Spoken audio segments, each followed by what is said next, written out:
Hey there folks, my name is Luke, this is the Outdoor Gear Review. Welcome to an episode of Military Surplus Wednesday.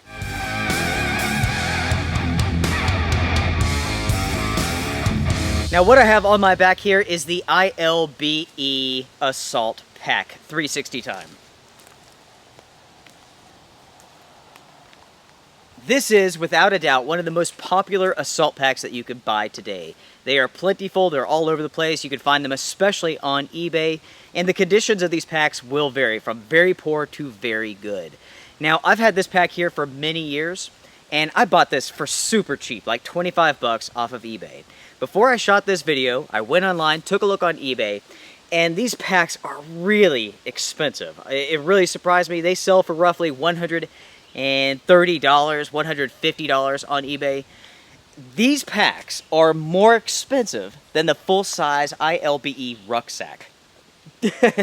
That's pretty crazy. Now these packs here have a nickname, and that is the Go to Hell pack. And essentially it gets its name because of this. This pack would attach to the outside of the ILBE main pack.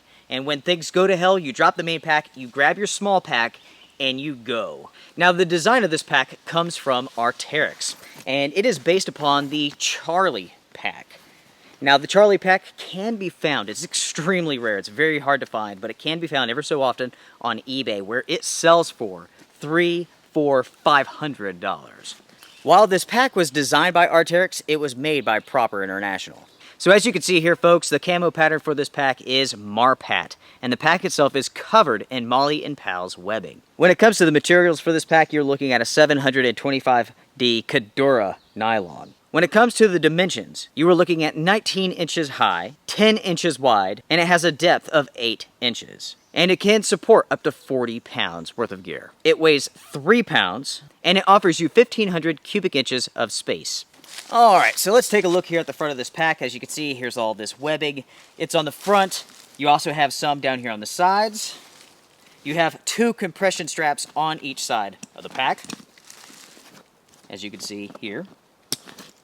You have a pocket right here on the front,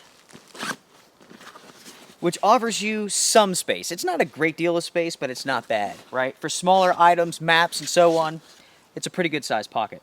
Going to the main pocket, you have a hydration sleeve right here, which can support bladders up to 3 liters. You do have a port here at the top for hose or antenna, right? You have access to the frame sheet, which is plastic, goes all the way down the body of the pack. You do have a drainage hole down at the bottom. Now when it comes to the main portion of the pack here, you do have 2 additional ports right here on the very top and in the front. And I suppose these are for antennas, I'm not really sure. Going to the back side of the pack, as you can see here, it's completely flat. There's no ridges, no bumps, nothing raised, nothing indented. So it's just flat against your back. Very poor ventilation here, right? Very, very poor. Here are the shoulder straps. They are padded. You have tons of loops, so you can attach things if you want to. You do have a sternum strap. You do have quick release buckles. And you do have an integrated waist belt, which you can hide if you don't want to use it. It can be tucked down here if you don't have a use for it. So let's talk about pros and cons with my experiences with this pack. Do keep in mind that I am not a soldier, so this is from a civilian's point of view. First off, tough as nails. I mean, you're not going to tear this thing up. I mean, it's extremely strong, tough as nails, and the quality is terrific. There's no bells, there's no whistles, there's nothing fancy about this pack. Now, with this pack being so simple, it kind of reminds me of an old truck, right? It gets the job done, but it doesn't do it with any sort of luxury at all. And this pack will get the job done, but like I said, there's no luxury to it. Very poor ventilation. There's not many pockets, which for some people may be a con. Personally, I like the simplistic design. 1 pocket, 2 pocket, that's it. The way that I store my gear is in kit bags. So I throw my bags in, grab my gear, go. I don't have to dig around. I don't want it hidden all over the place, right? I don't want a billion pockets. Some people do, and if you're that type of person, this may not be the pack for you. That may be a con. For me, it's not. For you, it might be.